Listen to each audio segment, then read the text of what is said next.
línea ya a Ricardo López Murphy y la pregunta que le vamos a hacer, que justamente él está con este tema, hoy él ha pronunciado un discurso que tuve la fortuna de escucharlo y quiero que nos dé precisiones sobre el mismo con algunas cosas que señaló, a mi juicio, muy importantes, como el recuerdo que tuvo la actitud tan digna que el ex gobernador, fallecido ya, de la provincia de Córdoba en 3 oportunidades y 2 veces senador nacional, Eduardo César Angelós, hizo lo que hace un hombre de bien, que es no ampararse en los fueros y presentarse a la justicia. Ricardo, buenas tardes, acá te saluda dos tocayos, porque yo soy Jorge Ricardo y quien me acompaña el doctor Ricardo Bulleri, o sea que somos 3 Ricardos. Hace poco fue nuestro santo, así que hoy lo celebramos. La primera pregunta se vincula con esto. ¿Cuál es tu posición en el tema ficha limpia? Bueno, yo expliqué que voy a votar a favor, expliqué mi diferencia con el proyecto. Yo había pedido, al igual que 2 diputados, uno Agos Carreño y la otra Paula Modeo, que todos los delitos previstos en el Código Penal formaran parte de las causales, no solo algunos de ellos de inhabilitación. Pero de todas maneras, aún con la limitación, que no pude llevar a buen puerto, porque bueno, en el debate hoy se vio por qué, a mí me parece que tenemos que salir adelante con este proyecto. Yo di razones distintas a las que se usaron en el recinto. Las mías son de seguridad nacional y de legitimidad del sistema político. Seguridad nacional porque el problema que estamos teniendo con el crimen organizado en las fronteras, en todas las áreas de la vida nacional, es mucho más serio del que se reconoce. Creo que el tema de Aguas Blancas es brutal, como lo es también este lugar en Corrientes, donde buena parte de la dirigencia hace años estaba vinculada al crimen organizado, y por eso yo creo que es una cuestión de seguridad nacional. La única forma de enfrentar a esto es con la integridad de los miembros del Poder Judicial, de los políticos, de las fuerzas de seguridad, de las fuerzas armadas. O sea, la gran valla que hay al crimen organizado es que tenga una gran valoración en el proceso político, la integridad. Y eso, este proyecto coadyuva eso. Y la segunda cuestión es la legitimidad, el que siguió la sesión de la Cámara de Diputados, con las acusaciones, es lógico que la ciudadanía esté muy, digamos, deprimida respecto, o si uno quiere, decepcionada de la dirigencia política. Entonces, creo que este principio de idoneidad, yo diría jerarquizado, que es poner límites muy precisos en causales penales, era necesario, sobre todo porque yo quise que se entendiera. En Estados Unidos lamentablemente se va a cesar en la lucha contra la corrupción en nuestros países, y eso una de las grandes amenazas que tenía todo estos bandidos es que lo que no se hiciera acá lo hacían los países como Estados Unidos, la persecución de los criminales, y ahora esa decisión nos obliga a ser mucho mejores nosotros de lo que antes era el requerimiento. Y por último, resalté el caso del doctor Angelós, porque muchas veces se discuten cosas como si no tuviéramos antecedentes. No, lo que hay que hacer es mantener la limpieza, y si hay acusaciones, actuar de la manera más transparente. Y cité el caso de él, que declinó los fueros para enfrentar los problemas. Sí, realmente fue un ejemplo y retornó cuando ya había sido alabado su nombre y honor.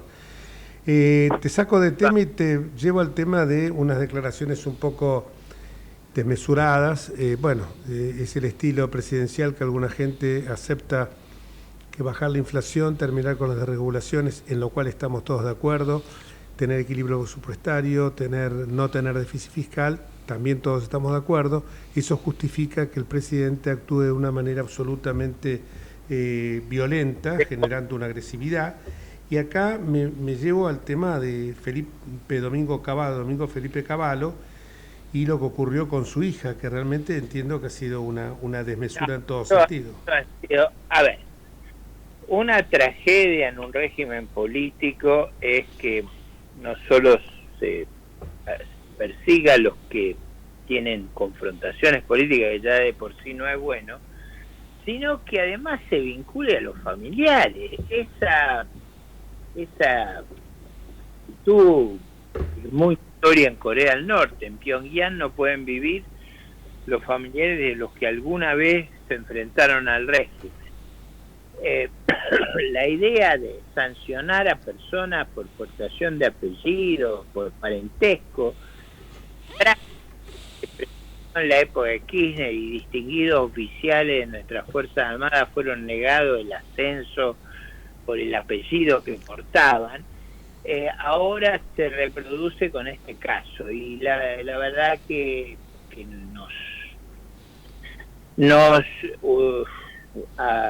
digamos, decepciona a todos que se haya usado el criterio por un conflicto con el ex ministro de sancionar a su hija. Eso me parece que es una desmesura, y una desmesura que le hace mal a la República. Y me parece a mí también que eso desluce toda la gestión.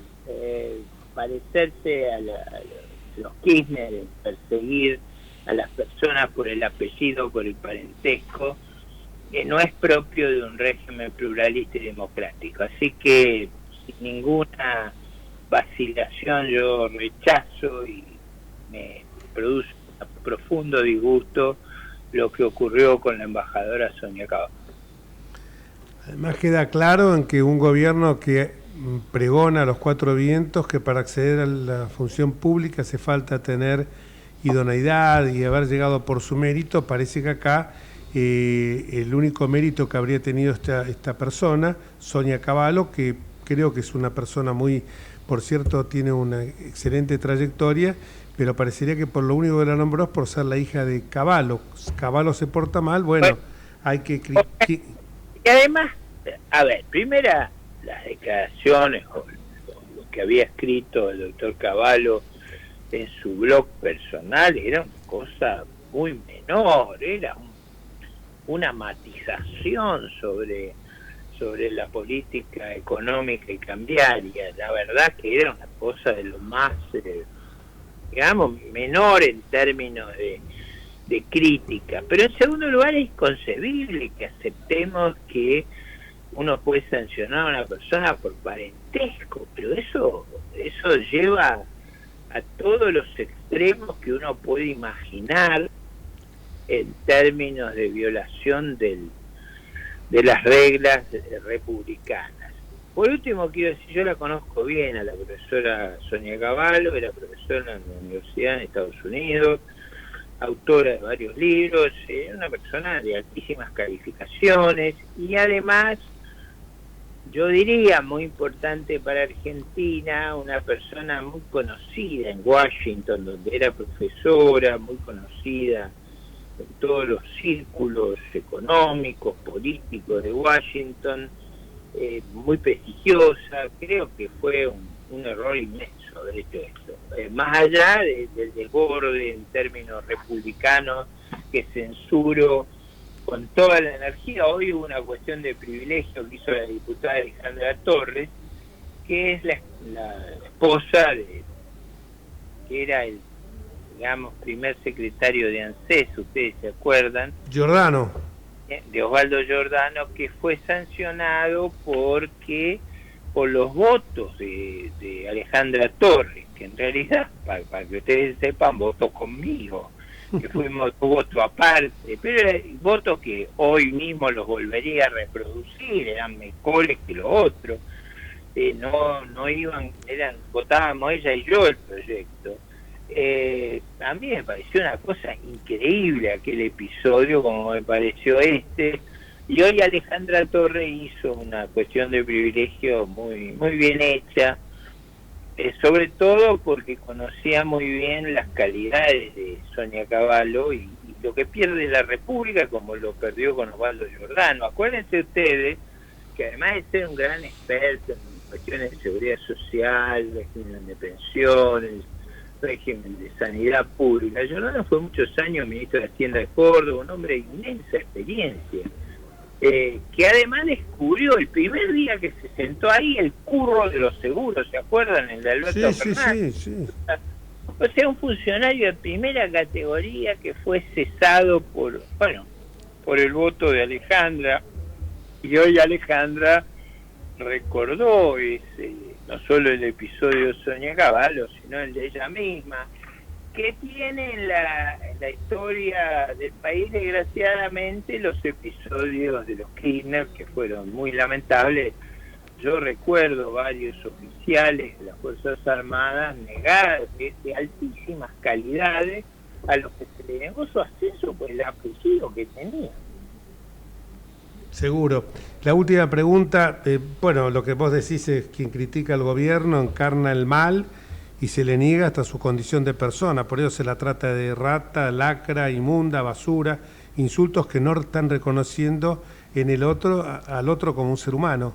De nuevo, hace muchos años atrás, yo señalaba que uno de los grandes dramas del gobierno de los Kirchner era que nos ponían en distintas categorías zoológicas para degradarnos. Bueno, copiar esas características, una de las grandes discusiones con el actual presidente viene cuando él usaba en la campaña la apreciación de gusano para sus adversarios políticos. Gusano fue un término terrible que usaban el criminal del Che Guevara y el criminal de Fidel Castro para sentirse en libertad de fusilar a sus opositores o personas que discrepaban con ellos, porque no eran humanos, eran subhumanos. Bueno, todo eso está mal y tenemos que decirlo.